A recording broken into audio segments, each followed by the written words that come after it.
Danny O'Neill, the roastery's self-proclaimed bean baron, has a passion for coffee.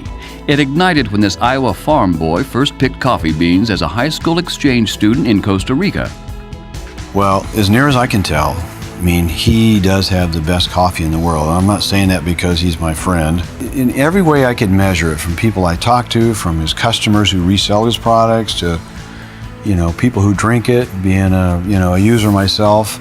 He is so passionate about the quality first.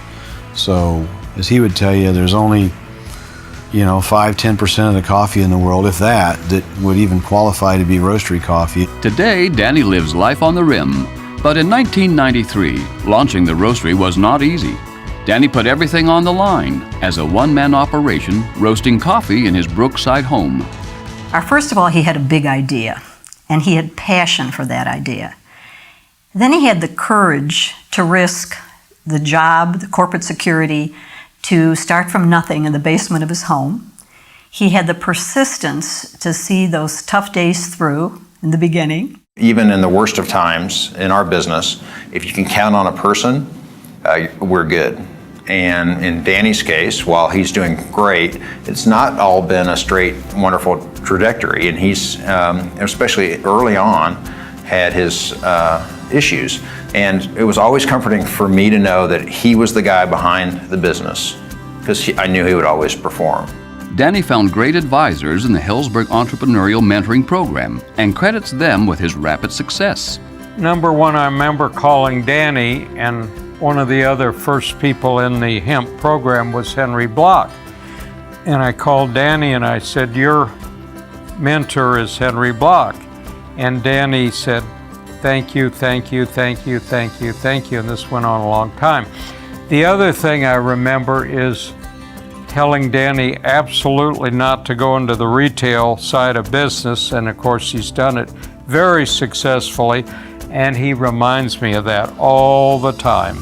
And with Danny, you don't need to sugarcoat it, because he may or may not listen to your advice anyway, right? He's collecting masses of information about whatever it is he's trying to get done. And if I'm against a project or think a project is too risky, and there's somebody else that thinks it's a great idea, it may play out either way. Great coffee doesn't just happen. For Danny O'Neill, coffee is a way of life, a labor of love. He loves the process, the product, the people. It starts with buying the best hand-picked beans. Danny visits farms in over 30 countries and buys direct. He knows the farmers, how they treat the land and their workers, and he helps their economy. The roastery invests in farmers' schools and communities.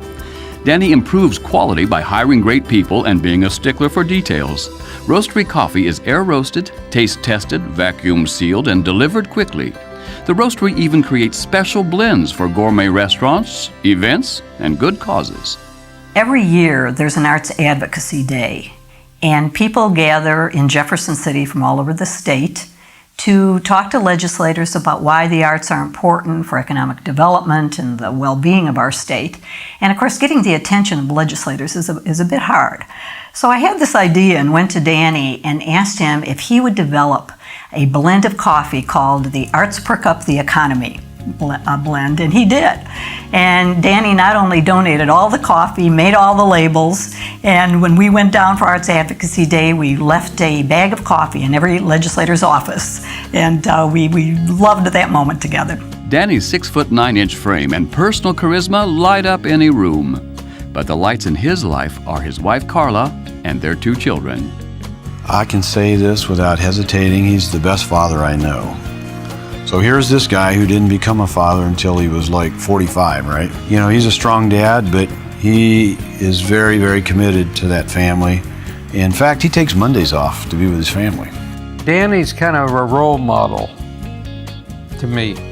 Number one, he's run a great business. Number 2, he's been a great community guy. And number 3, he's been a fabulous family guy. So, pretty well done everything right. What's wrong? Well, there are drawbacks. He's too tall, and I always have to stand on a chair when I have my picture taken with him, and you could fall off the chair, so I don't like that. Other than that, I don't have too many criticisms. Kansas City's Bean Baron makes a great cup of coffee. Coffee that starts good conversations, builds lasting friendships, and creates strong communities. Danny is very successful in business, has been successful in business. Danny loves children. Danny loves his country. Danny loves his city.